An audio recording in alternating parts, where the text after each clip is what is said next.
In the rainforest, a lone and mysterious uncontacted man chops at a tree. The camera capturing him is nervously shifted and reveals that he wears nothing but a loincloth. Known as the Man of the Hole, he's the last surviving member of a tribe from the jungle of Rondônia State in Brazil. The rest of his nearly extinct tribe has long been lost as the outside world slowly encroaches on their ancient territory. Anthropologists from Brazil's Fundação Nacional do Índio, or FUNAI, the National Indian Foundation, believe he has been alone for over 20 years and was around 50 to 60 years old at the time that the video was released. He lives in complete isolation from other people, very rarely being seen, and only 2 recordings of him exist. The first was taken by a documentary filmmaker in 1990, showing his face peeking from behind the jungle's vegetation. This brief footage of him logging a tree was recorded in 2011, but released in 2018, amid much debate. Footage release.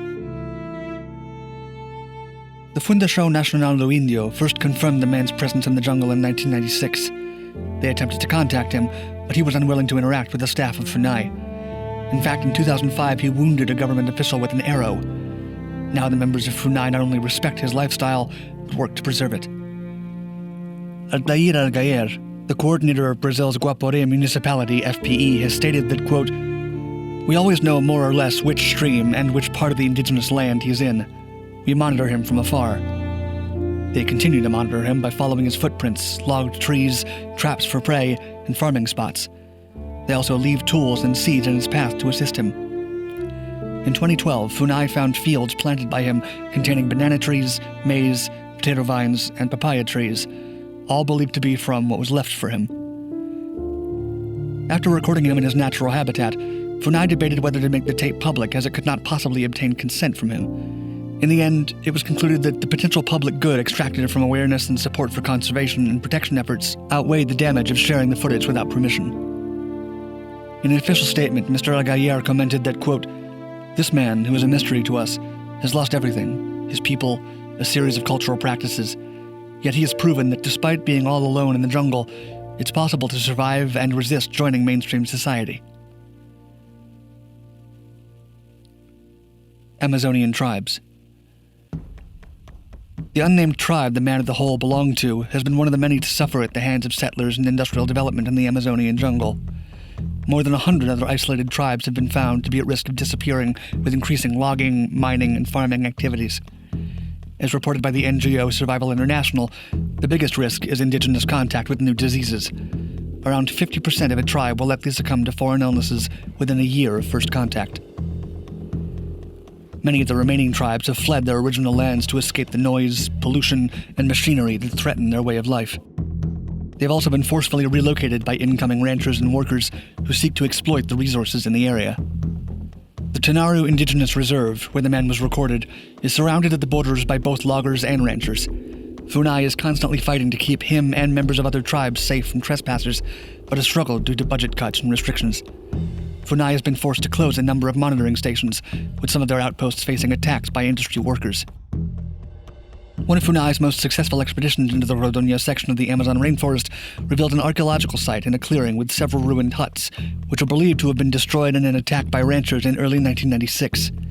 These huts matched the huts that the solitary man had been found to make for himself. Each dwelling within the village had a narrow hole dug about 6 feet deep.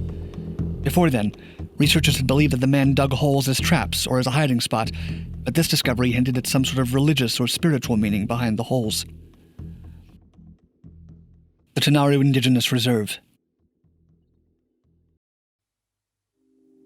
The Man of the Hole resides within the thick jungle of the Tanaru Indigenous Reserve, but the area has not always been protected by the nation it's in. In the 1980s, several farms established themselves in the periphery, with illegal logging taking place all over Rondônia. Encounters between Brazilians and the isolated indigenous tribes almost always ended in violence, with settlers either expelling the natives from their lands or worse. It was a constant process of non-state-sponsored colonization. One of the largest attacks on natives by farmers took place in 1995. The small group of indigenous survivors, reportedly as few as 6, then became a single tribe. The government did not pursue any action against the aggressors, nor has it sought any sort of reparations from those in the periphery. However, Funai did become aware of the challenging history of these native populations and their general location in June of 1996. The Foundation then launched an investigation to locate them, which returned depressing results. Only one person remained, the loneliest man in Brazil, and maybe the world. Funai has remained hopeful that other elusive natives, perhaps better prepared to avoid their officers, still reside in the thick of the jungle.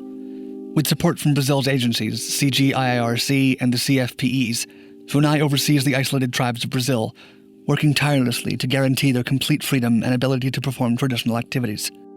As part of this, the Foundation is in charge of delivering consequences to trespassers into verified indigenous territory, such as the Tunaru Reserve. For over 10 years, Funai has carried out more than 60 monitoring incursions and over 40 trips into the Tunaru Reserve to surveil and assist the tribal man. Since 2007, the government designated 31 square miles off-limits for any sort of settlement, development, or even trespassing. The official current delimitation of the reserve was put in place in October of 2015 through a Funai ordinance with a time period of 10 years.